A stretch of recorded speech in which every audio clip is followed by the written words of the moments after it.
Hey, and welcome to Scratching the Surface. I'm Jarrett Fuller, and this is a podcast about exhibition design and curation. Today on the show, I am joined by the architecture curator, educator, and multidisciplinary designer, Ashley Mendelsohn. From 2015 to 2020, Ashley worked at the Guggenheim Museum, where she was an exhibition designer and then the assistant curator of architecture and digital initiatives, working on a range of projects, including the Helsinki competition and Countryside the Future. In this episode, Ashley and I talk about studying architecture and her move into exhibition design. We talk about her time in the art design and public domain program at the Harvard GSD and kind of what she learned in that program and how that shaped much of her thinking, and how she started the 40 Kirkland Gallery while she was a student there.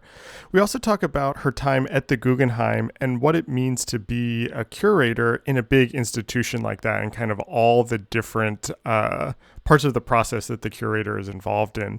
But something that I really admire about Ashley is this passion she has for making architecture interesting and accessible for people outside of the profession. You'll hear her talk about teaching architecture to high school students in this episode, or giving building tours while she was at the Guggenheim, and why it's so important to her to demystify these subjects and make them understandable to as wide an audience as possible. I know for me, it was really inspiring to hear her talk about these things, and I hope you find this conversation as uplifting as I did.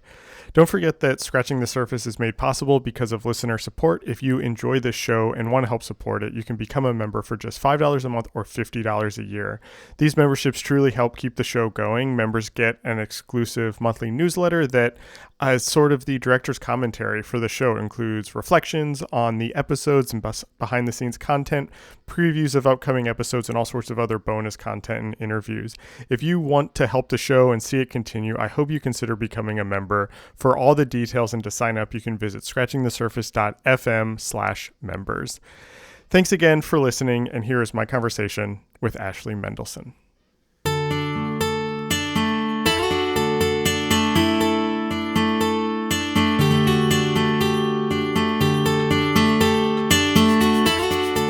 I actually want to start this conversation by referring to another conversation that I read of yours. Yeah.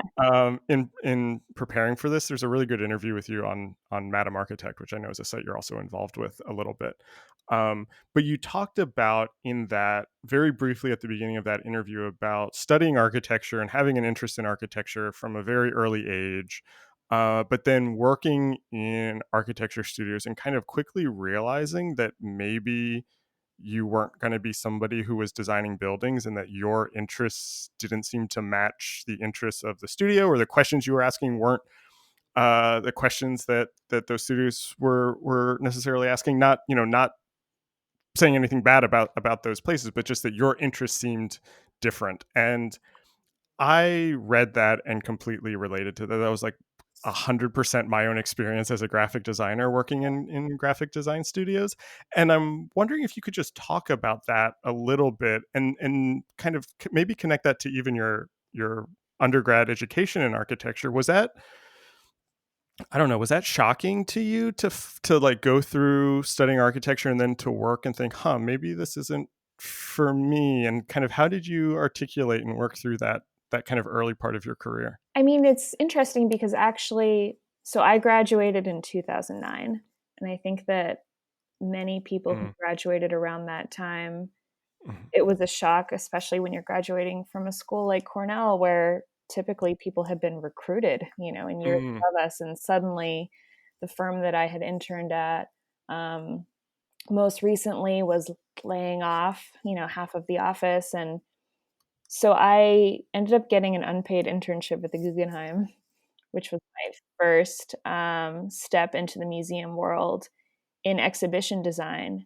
And I actually found many aspects of exhibition design really in line with what working in school had felt like. There's a kind of instant gratification to some level just because of the quick turnaround, but also you're really talking about a human scale moving through Right. in such a direct way. So I was really excited by that.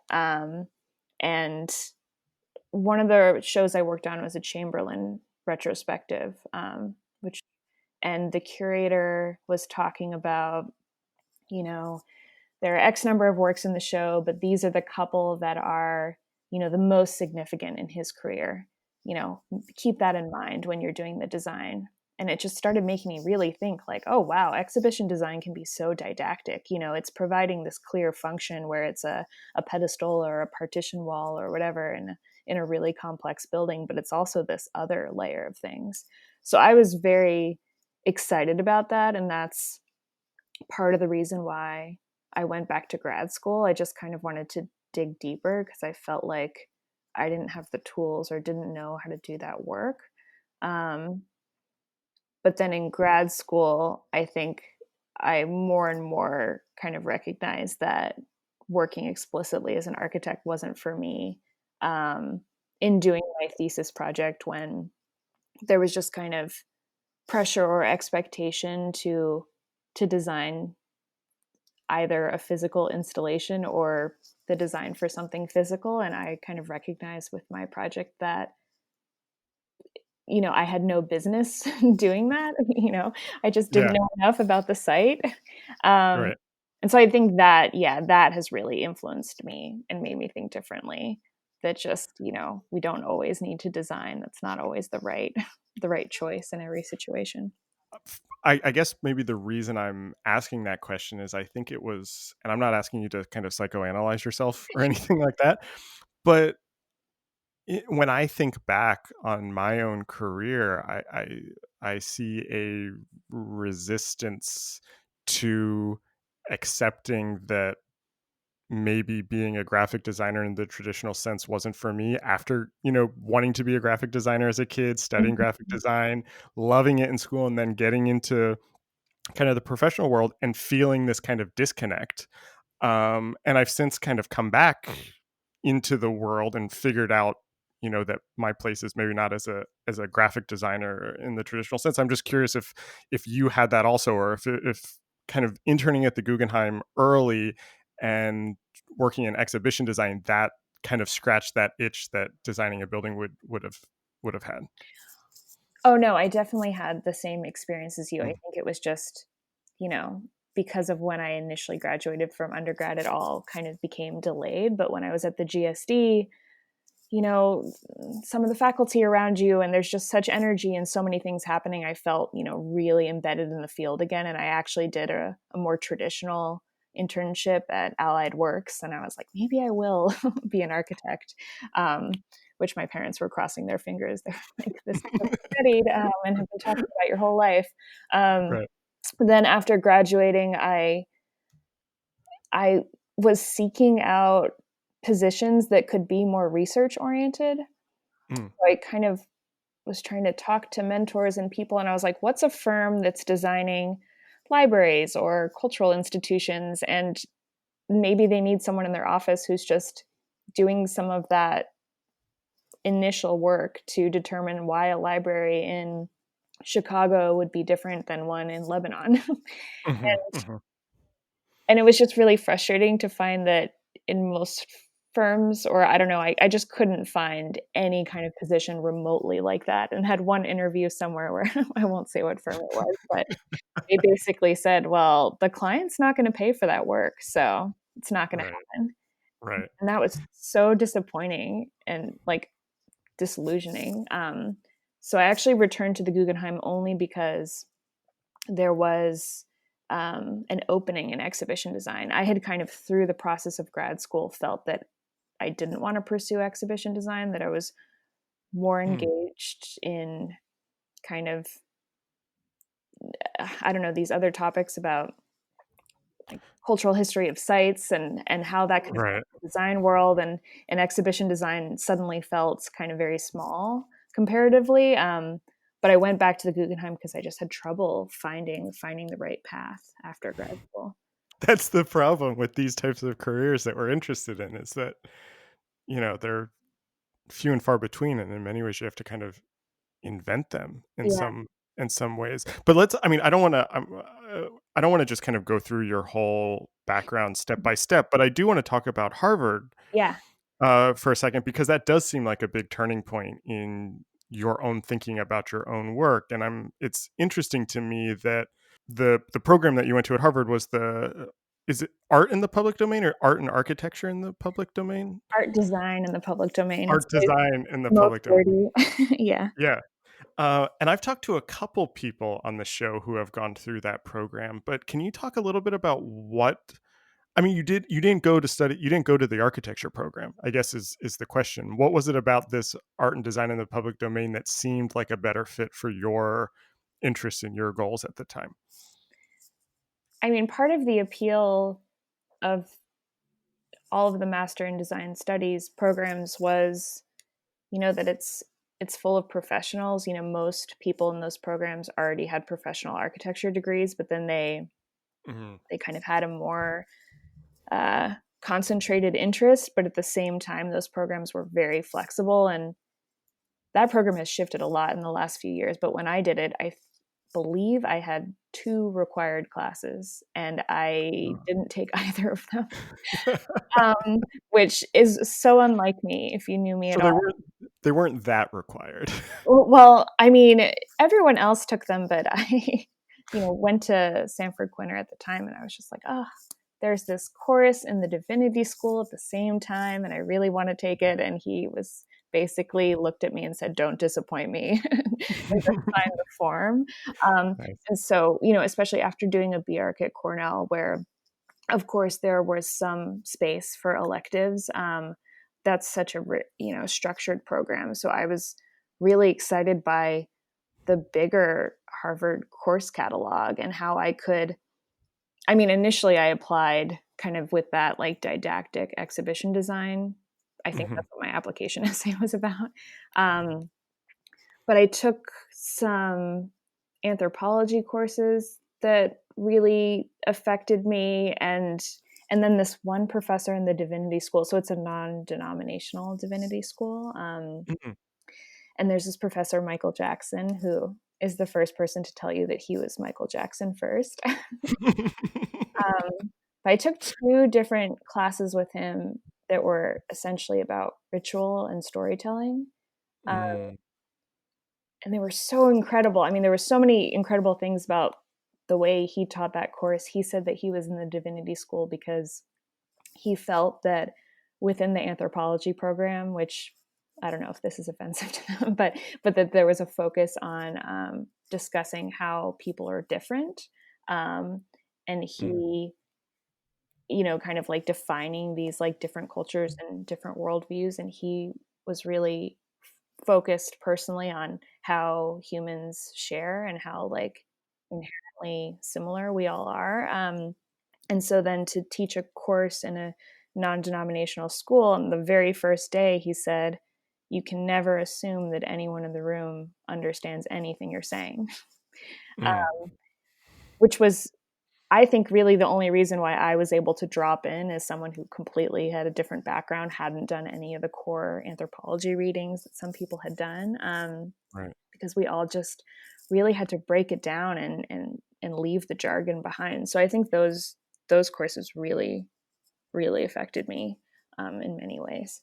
And were you seeing that effect immediately? I mean, I imagine you were also taking design classes and kind of more traditional classes in the GSD. Were you seeing connections between, that class or these kind of other anthropology classes affecting how you were approaching your design classes?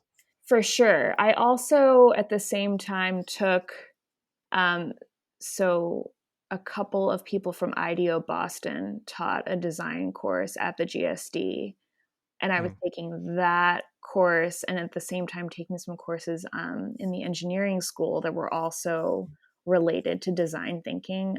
There's this woman, Beth Altringer, who had done her PhD on IDEO. Um, Mm.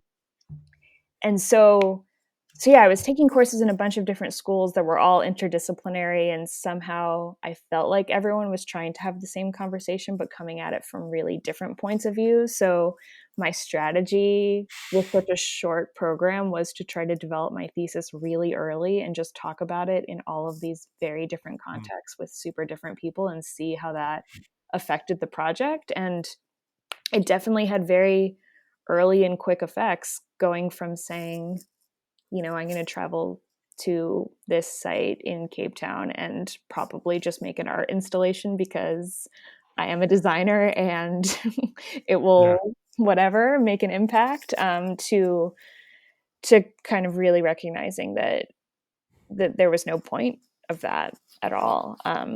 That's so fun. I mean, we're so similar. I was the same way in grad school where I took a bunch of classes in the kind of critical theory program, and I also developed my thesis very early, and I would just like try to turn every project or every paper writing in like that I had to write in my writing class or my philosophy class would just be about my thesis, just so I could get those people outside of the design program to hear what they thought about it and if it made sense. And so it's fun. It's so weird to hear how similar uh, your Well, strategy was. I think that that's the best way to make use of school. So great strategy that you used too. Um, Thank you. And honestly, I see how that's affected how I've worked professionally in many very specific ways. I think, um, not to kind of push the conversation forward, but when you work at a really big institution, you're communicating ideas to really broad general audiences. And so having just even through kind of talking through my thesis with people who weren't typically within design circles, I felt like Mm, I had developed some vocabulary, but at least some like sensitivity to think about how to talk about those ideas, but also to kind of really recognize how many circular conversations in the design world were maybe not saying anything at all. yeah, exactly. Yeah.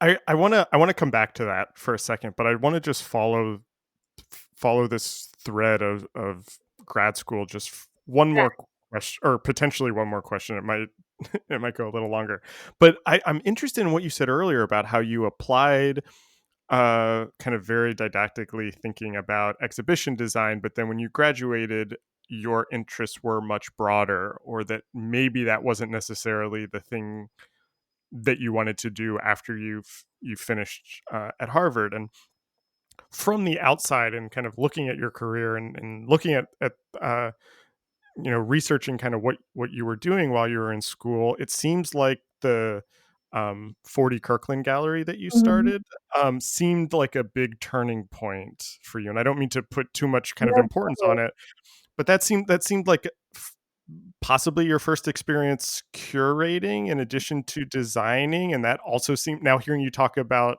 these divinity classes, it seems like that was kind of filtering into that work. Can you talk a little bit about kind of what that was and how that kind of maybe changed what you thought you were going to do post grad school?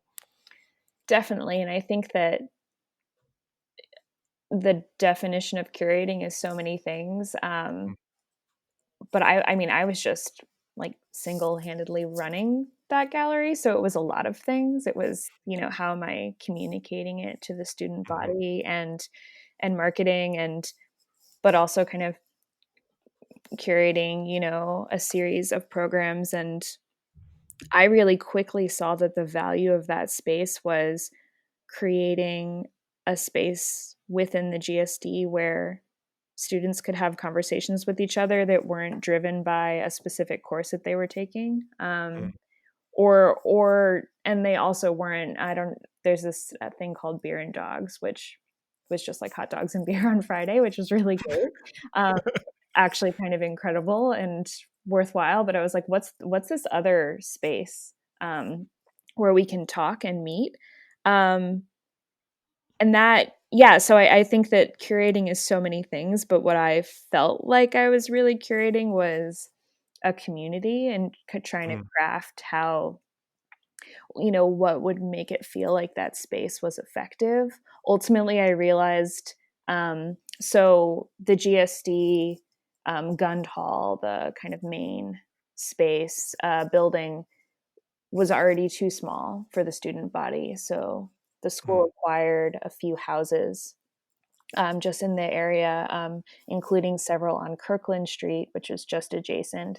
And the reason why I think they now call the gallery just the Kirkland Gallery, but I called it the 40 Kirkland Gallery because I knew I needed the address just to get people to Oh, figure right. out where it was. But anyway, so there's just kind of an extra room that had been mostly used for storage, but also really only students who had classes in there would ever go. And there was felt such a separation between MDes students and the MArch students, which is so strange because we're all within the same world. We just weren't in Right. the same building. So yeah, it was really exciting. And I think like on the one hand, it was this community, but it was also like, what if you had a space where you could test an idea, you know, Right. in a big scale? Like space is just such an incredible commodity. So I like very carefully tried to figure out who the thesis student was each semester that should have the gallery space, so that they could like really bring their project to fruition. And I don't know, the gallery really did impact me in a major way. So you were totally right in saying that. There were multiple moments, especially in my first year of school, where I thought, this is the single most fulfilling thing that I'm doing. Like, what does this mean about what I Yeah. want to do with my life afterwards? I don't mean to put definitions around it Yeah. or label it in any way, but did you see curator or curation? Did that like was that a term that felt right for what you were doing, or that you're like, maybe this move away from, I don't mean to say that like you're not a designer now, but um more towards the curatorial side, um did that kind of like, I don't know, make sense to you at that time? Did that seem like, oh, this is what I'm doing now, I'm curating? I don't know. I mean, I think that that word and that practice is so different depending Yeah. on the context. And so I definitely, in many contexts have described that role at the gallery as curating, because, whatever, for resume purposes. But I felt more just as the director of the gallery, and that encompassed so many other things. I'd selected who would work in the space, and I really at many times had to super solicit that because there wasn't any funding. Right. But I took the lightest possible hand in the actual exhibitions themselves. I wasn't interested in my voice being a part of the exhibitions. It was more about kind of selecting the types of conversations that would be there. But in the way that curating, I think, is understood by most people, it's not like I was writing wall text for those shows. It was more about creating the platform and then deciding who could be within that platform. I mean, maybe we can connect this then to the Guggenheim a little bit also, because after you finished at Harvard, you went back to the Guggenheim first as a exhibition designer, right? Right. I mean, can you? I guess what I'm interested in is where those two sides start to maybe come together or overlap a little bit, of this kind of the actual kind of physical exhibition design with the kind of curatorial administration, um, kind of soliciting work, because it's interesting. I'm having trouble kind of articulating this question, but hearing you talk about 40 Kirkland and that you didn't want to put your voice into it, which seems like an exhibition design question also. Mhm. And it sounds like that you didn't think about that necessarily as an exhibition design project as much. And I guess I'm just interested in where those come together. Where does the exhibition design hat, where do you take that off in the curatorial hat? Come on, are both of them on all the time? Like, how do you kind of think about that both there but also in the work that you've done since? Does that make sense? Yeah, yeah. I mean, I think that when you have an architecture and design background, you ultimately never take an exhibition design hat off. You're Mm, always thinking about how information is displayed. Um, mhm, and, you know, I felt that being in curatorial at the Guggenheim, because I had an exhibition design background, was always, always to my benefit, not only because I, you know, deeply understood what was possible in that building, but also I had a very close relationship with the team because they were my team, you know, for so right. long. And I think sometimes those tensions are very complicated. And there's just, I think sometimes curatorial maybe feels that exhibition design is only practical and doesn't recognize Mm, um, so many of the other ways that exhibition design shapes the extent to which people are internalizing any of the information on display. right. So yeah, so I definitely always feel the exhibition design side, but when I went to the GSD and through that process, I felt that I no longer wanted to pursue exhibition design. I think specifically at a large scale institution, because it can be so siloed and it can be so Mhm, kind of regulated to just one thing. mhm, Um, and so really I went back to the Guggenheim. Obviously, I was, you know, beyond grateful for the opportunity, and I really love working with that team, but I took a job in exhibition design again because there was an opening. And, you know, I was looking for sure. work. Um, Right. and there was a very kind of specific transition into curatorial, which was very lucky. But right Yeah, can you talk about that? when, That was exactly what my next question was gonna be. totally. So, they had posted for a curator of architecture. I think that the original posting was for architecture and urban initiatives. Um, and there hadn't been an architecture curator in some time, a couple of years. So they posted for that right when I was graduating, and I applied, even though I whatever was not qualified, you know, right out of school. Um, and then when I was working in exhibition design, they were doing that search. And so I was very aware of it and kind of keeping tabs, and, you know, decided that whoever got the job, I would pitch myself to them immediately and say, you need help. You are going to be a curatorial assistant. And remarkably, it actually completely worked out that way, which is, you know, just a matter of timing. But so Troy Conrad Tyrion was hired in October of 2014, and he was kind of instantly given two really major projects, and I think recognized the institutional knowledge that I had. Mm, And so one of the first projects he was working on was the Helsinki competition. So he kind of came on too late in the competition to actually affect, you know, the process of the competition itself or who was winning, but was tasked with putting on an exhibition in Helsinki that would introduce the six final architecture entries to the community of Helsinki, because really there needed to be local buy-in for that to happen. And, you know, now we know it didn't happen because the local buy-in didn't work out. But anyway, so that exhibition was happening. So when I first approached him, I think in his first week, he was kind of like, this exhibition has to be up in April, which is, you know, in museum world, that's a wildly short timeline. So I was the exhibition designer for that show, but then ultimately co-curated it with him as well, which is just the rarest opportunity to do both at a large scale institution. So I was working on drafting all of the text and selecting images, and also kind of fully designed all of the exhibition design elements too. And then after that show went up, I transitioned completely to curatorial.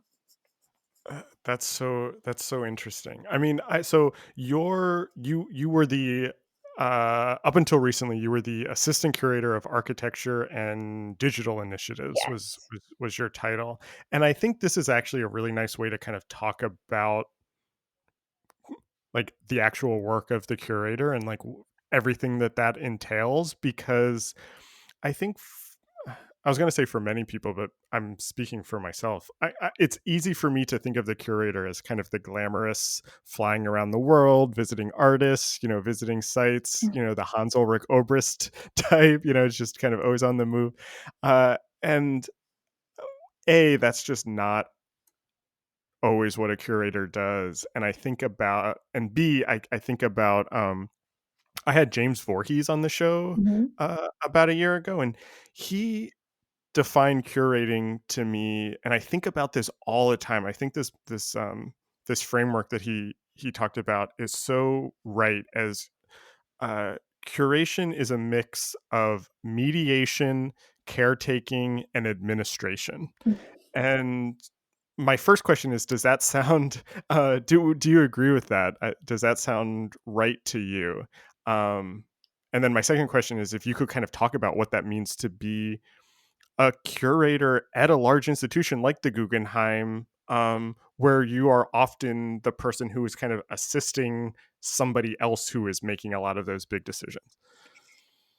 Yeah, I would agree with that overall, but I think the piece that's missing is, I mean, there's education, which is a Mm, huge mm, part of mm. it, but I think also Right. that really speaks to, how I've always approached, curatorial, and I think everything that I do, through this, biography that I've been laying out. The thing that I have left out is that I have been teaching for my whole career. Yeah. First year at Cornell, I was teaching at the GSD. I'm still teaching now, and so I always really see those as parallel processes, and that really affects curatorial. But so there's the kind of maybe obvious educational side of curatorial, which is thinking about external audiences, but it's also so much of the internal audiences. So Mm, you're working with, directly with an artist or an architect, and you are just within a space with them, you're speaking in a very specific way. And then you need to think about how that content is translated, to the legal department so they can actually craft a contract that mm. will, facilitate the ambiguity of the project, the fundraising team so that they can fund. And that's a huge part of architecture curatorial, because there aren't kind of galleries, Right. that are funding things. So you're working through ideas, and you the whole time are thinking, how do I also explain this in a way that a funder is going to want to give money for it? um, Mm, and then you're also kind of translating for the education team within the institution, the more kind of public facing teams, communication, visitor experience. So I felt that so much of my time was kind of serving as this kind of main point of contact with all of these different teams across the institution, and conveying the exact same idea, but understanding that they all had very different needs and very different audiences. did you see that work as I don't know how to phrase this, as like intellectual or as creative, maybe? I mean, I guess the question that I'm asking is, I'm something I think about a lot and that I'm very interested in is the intersection or balance between kind of administration and like scholarship, Mhm. basically. And the reason I'm interested in that, just selfishly, is because personally I think I'm good at both of those, but not when I have to do both of them together. Yeah. And I'm always constantly trying to figure out, like, how do I make space to think and to write and to do the research when I also have to do all of this kind of more administrative work, responding to emails, making sure everyone knows what they're supposed to be doing, et cetera, et cetera. And it sounds like, your role at the Guggenheim involved both of those. Did you see them as one and the same, or how did you kind of approach that? Yeah, I think that many, uh, people in that position, some of my colleagues, but, people in many institutions, can feel, kind of frustrated or bogged down by some of that work, and the number of times that someone laments that they're having to dumb down content for a certain audience, which I, fundamentally disagree with. And so I like the way that you put it, like thinking about it as a design problem. And I don't know if I would have necessarily used that word, but I really, feel that if I can't describe something in a plain and coherent way, then I don't understand it. Yeah, um, exactly. and so I actually think that process of being able to break it down, is so much of my own learning process too. And so that I think goes back to the teaching. And I Yeah. generally teach introductory studio, which is a choice. And I think Mm. that there's so many, and I could talk about that forever, because it's about Yeah, go for it. process and thinking spatially. But it's also, I think, has been a nice pair to curatorial work, because it really kind of keeps me grounded to an introductory kind of explanation of the field. Yeah. And so I always really like that pairing. And I told you I'm teaching high school students right now, which Right. I picked up really because I felt like I needed a mental release and just a different Mm. pace. So I picked it up kind of at the busiest time of the exhibition, but that's just the kind of person I am.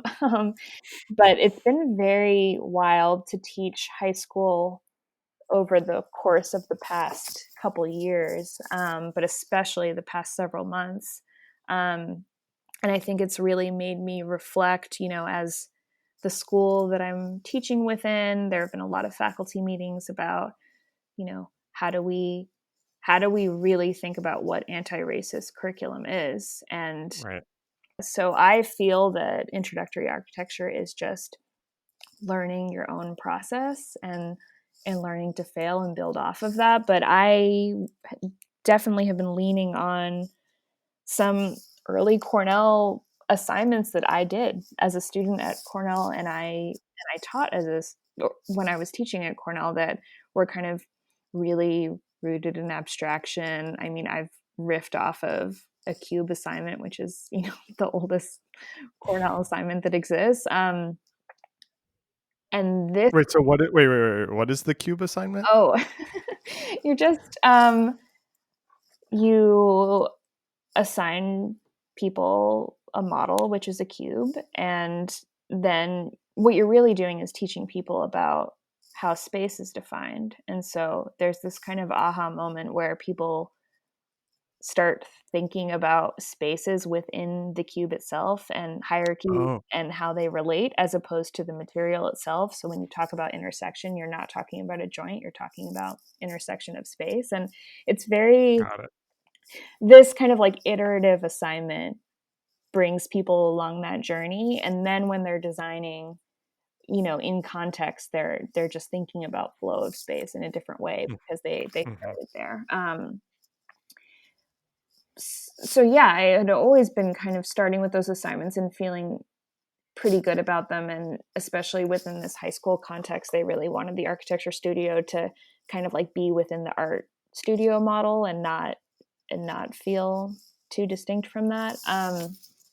But this year I've been reflecting a lot about what should someone who's just newly introduced to the field come away with, and how could I try to um, bring that into the curriculum. And so we've been talking, so we did a bus stop project. um, and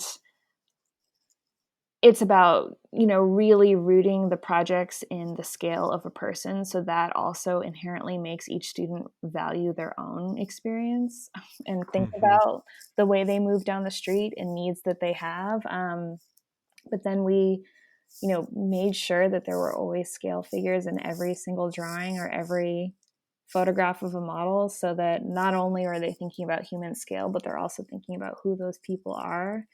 Um, Right. talking about like hostile architecture on the Mm. street. So yeah, it was just a very, I think, different approach. But I think that the major point that I was trying to instill in the students was thinking about the responsibility of being someone that designs an intervention in the built environment. That architecture is shelter, but architecture oppresses. And so if they could just take just that away from, a high school class, I think that that can fundamentally change how they move through the world. So that's also what I was always trying to think about at the Guggenheim too. Like the Guggenheim for many people is perhaps their first introduction to architecture, or they're coming Yeah. to see that building. And so that's a huge responsibility. And like, what do you do with that? So a huge part of my agenda was trying to nuance the way people would learn about the building, and could they come away with anything that's more than Frank Lloyd Wright was a genius. Right. Right. um, and I think that architecture is just seen as this really niche thing, and therefore tends to be discussed through a couple of very specific lenses, like only through history or only through kind of a formal description. And those two lenses in particular, I think, really work in a museum space. Those are the ways that it's kind of more easily compared to art, which I feel is problematic. It's taking the work out of context. So Yeah. I thought, what an incredible thing actually as an architecture curator to work within a building like that. And so how could I Mm. make so much of my job just about thinking about teaching people about the building and therefore architecture broadly? So part of that was really, you know, doubling down on talking about the collaborative construction process and, the general contractor, just so people could have a sense of all of the stakeholders and how big the project is and the field is. Obviously, it's not just this one work of one genius, uh, Right. but also the spatial qualities of that space. I think that we don't really have enough of a vocabulary to talk about how people feel in spaces. And I don't know, I've been thinking about this a lot recently, and I'm still trying to figure out what I want to do or think about it. When I was working on my undergrad thesis, I was super interested in like perception of space and how you could design for that. And my thesis advisor Mm. told me that you can't. And Hmm. I think about that all the time, and it's completely true. Like how disingenuous for an architect to say, and then there's a high ceiling with a skylight, and so you feel hope or something. Right. Right. Obviously, no. Like you just Right. cannot begin to plan for or understand the complexity that any person brings to a space. But I think that then maybe we don't value enough perception of space and experience. So I don't know. This project that I worked on right before I left the museum is a sensory building audio guide.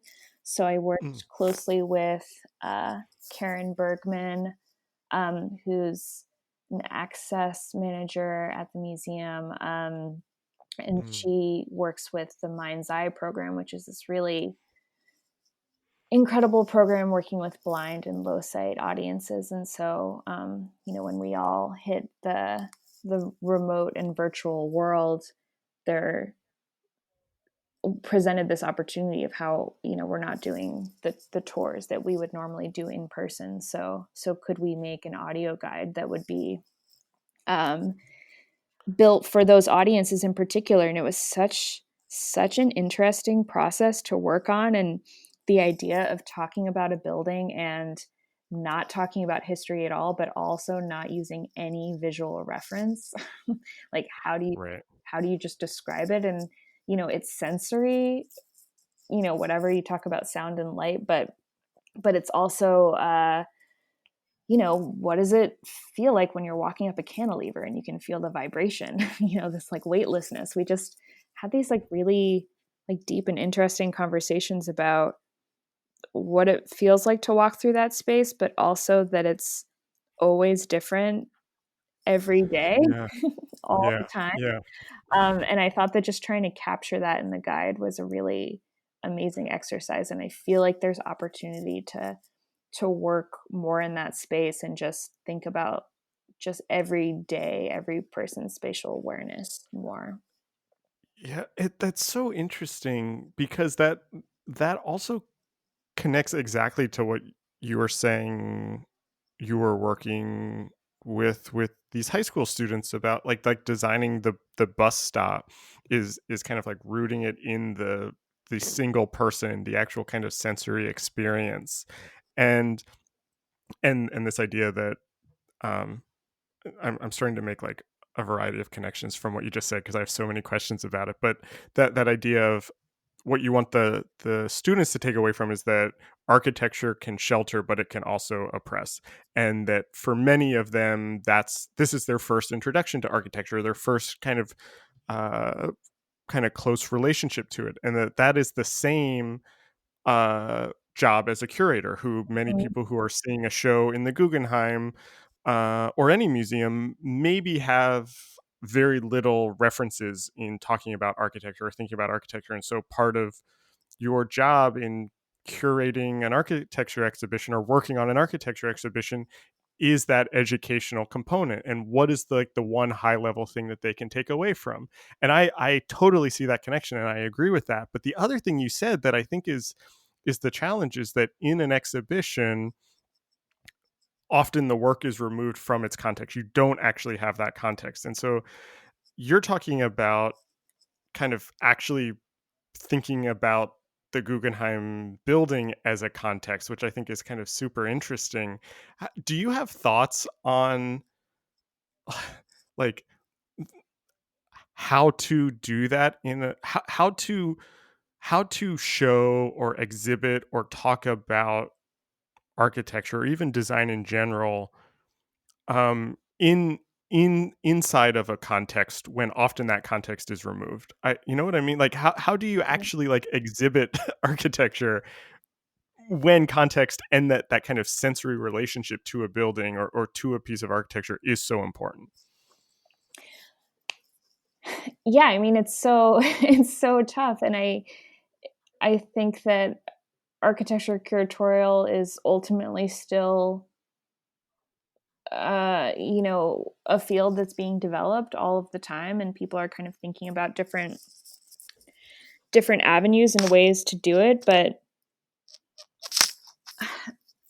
I'm glad you were saying, you know, I feel like I've been really focused a lot on the big takeaway for the new audience, because especially within the projects that I worked on and the kind of like broader curatorial team, with any exhibition there's there's no such thing as a single audience. And Right. we talk about broad audience, but obviously there are so many. And I think that there is a lot of attention, especially at least within the teams that I was working on the informed audience, because there's really big expectations that come from those people. And so I don't know, in any situation I try to kind of really consider what my agency is and how I can make impact and value. And so I, at least within the last several years at the museum, really tried to double down on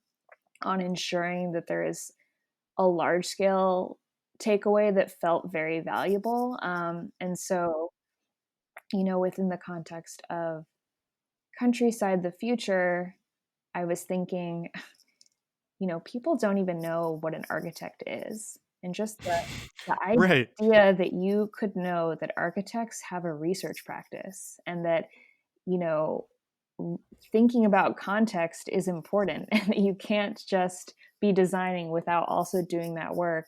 I feel like there are those like bigger narratives, and like just taking that is a way to, you can, like build a whole conversation around it that becomes more adjacent to content, but use the content as a kind of jumping off point. So I found a lot of Right. opportunities for that, and I have always been really fixated on figuring those out, because I think that ultimately, when I part of my job was training the gallery guides, who are the people kind of standing in Oh, the galleries, interesting. and that show has a ton of content, which you would expect. And there was some of my colleagues who were gallery guides were like, I can't become an expert on all of this. And it's just like, Yeah. oh, that's of course not. And honestly, no one is.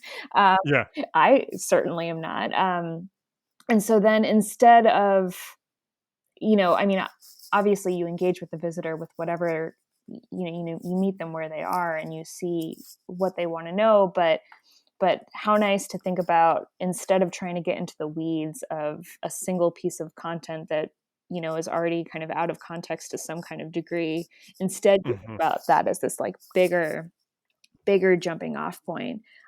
Whether it's just this is an architect who's asking fundamental questions, and that's a way that he's moving his you know process forward. You could do that too. Like Right. just that, Right. I think, is really exciting, and where I found myself most. I think that comes back to that kind of critique that you had of people who sometimes think that when you're working with different stakeholders you're dumbing it down or something like that. And I agree with you that I think that's the wrong way to look at it. But what I'm hearing you say is that you can kind of create these layers almost. There's this kind of like high level big idea, but then there are all these kind of sub pieces um, that then one can also engage with. And I think that works as a curator in a museum, and that also works as a teacher teaching high school students their first architecture or design class. What I'm also interested in is how you get people into that conversation who maybe don't even know that conversation is happening. Yeah. Because if you think about the high level idea that architecture can shelter and it can also oppress, that's something that I don't mean this to sound, I hope this doesn't come across as like egotistical. That's something that I want like everybody to know, Totally. like that's like all humans should know that. I think that is such an important idea. How do you think about welcoming in people who have no idea that this is even happening? Yeah, I'm thinking about this so much right now, and just thinking about what are the right platforms. And ultimately it's about storytelling. And I think that, so I mean, actually, just to even connect to your last question again, when you were saying, how do you exhibit architecture out of Mm-hmm. context? I think that the out of context is more than just the fact that you're not physically in the building. It's also, you are talking about a building probably through the lens of just an architect or just a critic. Oh, right. Um, and I think that if you're trying to meet everyone where they are, everyone is moving through the built environment every single day. Um, Hmm. and if we more and more tried to elevate the stories of other stakeholders, everyone from, everyone within the process of a building, but just like how buildings live. I think that that would make people more engaged, more excited, and see that they have agency in the process. I think we can only like talk about, futures we're building if we're kind of Right. bringing everyone along. Um, and so, yeah, I mean, that was part of like getting at with the sensory guide, I thought, because Mm. it was just, reflecting on some of these very, very specific spatial experiences, but then maybe others are kind of, recognizing that in their own spaces, or starting to look around them. I mean, I think that when people start to look around them and recognize, oh, I take so much for granted in the built environment. It's static. It's been there forever. And then you're like, oh, people made these choices.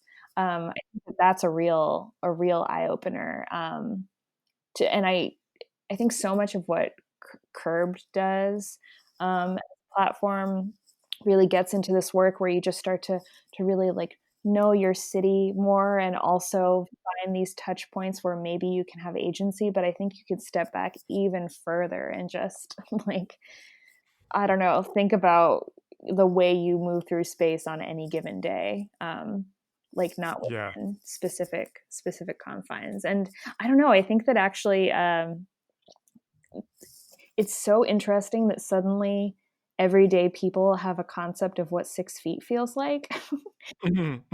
I've been just super reflecting on this. Actually, I made an assignment around this too, where we talked about uh, kind of different infrastructure that was, instructing people to socially distance. And many times it's a bunch of circles on the ground, which is really only helpful when you're waiting in line. It basically Right. does nothing for you. It helps when you are standing exactly on a circle. And so I had my students design what I called, which now we're just like getting into jargon, but 14-year-olds were talking about their didactic spatial awareness installations.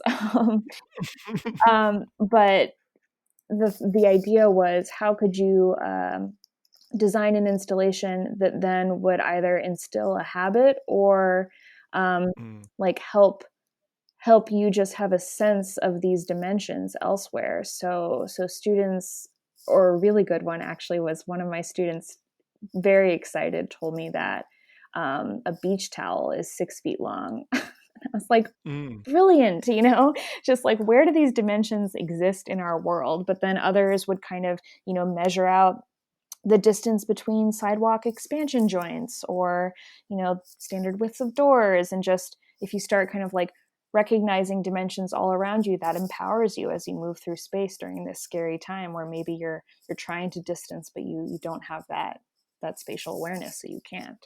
I mean, it's such a great way to think about it too, in that it's empowering, thinking about giving people agency, that these buildings, these spaces were decisions made by somebody else, which means that then new decisions can be made, that you can have a say in your space. I think is actually a really empowering message, and an empowering way to kind of um, kind of think about these things. I have two more questions, that are the two questions that I use to end many of these conversations. Uh, we're recording this at the end of 2020. This will be out in 2021. You left the Guggenheim earlier this year or last year by the time people listen to this. Um, and you've talked a bit about things that you are thinking about. What's next for you, or where do you see this work going next? I mean, you have this design background, you have this curatorial background, you have this teaching background. Where's all this fit together? What's next for you? Yeah, I mean, that's the Right. the big question, but I think part of it is what you just touched on. I mean, I think that I could easily I get excited working in all of those realms, and it's interesting trying to think through where there's a platform where you can kind of put all of Yeah. those skills to work. But yeah, I mean, I think we've touched on different types of storytelling throughout this conversation, and I am really interested in platforms where I can Hmm. somehow elevate stories of people's experience with the built environment that would then, empower others. And I think that there are different spaces for that. I'm kind of working through a few more personal projects, Mm. and but also looking, for the right fit. And who knows? I think that there's so much potential, but I'm mostly. This is such a nice time to reflect and think about things that really worked. And I part of my job was giving building tours, and it's Mm. funny because that in many different moments was explained to me as like, oh, sorry, you still have to do this, or you can just train the guides. And I loved giving tours. I felt like that was Yeah. where you really craft them. That's where you kind of recognize the moments that something's clicking with people is so amazing. And so really thinking about that a lot, not, trying to become a tour guide, but just like how can that manifest in other ways? I was talking to somebody the other day who said, after 2020, all like you can do whatever you want. Like all the old ways of doing things, all the traditions, all the normal pathways, um, can be shaken up. And I think that's why I was interested in talking to you now in this kind of moment, is because you have these different uh, kind of backgrounds and you've kind of moved between them all. But also there's like all these new different ways you can do it. Like you can be a curator not at a museum, or you could be a teacher not teaching at like an art school, and you're kind of doing that, which I think is really really interesting. My last question, I'm just curious what you're reading right now. Yeah, I just finished a book and I'm starting another one, so I'll Perfect. Another in between space. I love it. I just finished Sarah Hendren's book, What Can a Body Mm-hmm. Do? I have truly recommended it to everyone I know. Yeah. I can't remember the last time I stopped to take notes so many times when I was just reading a book for myself.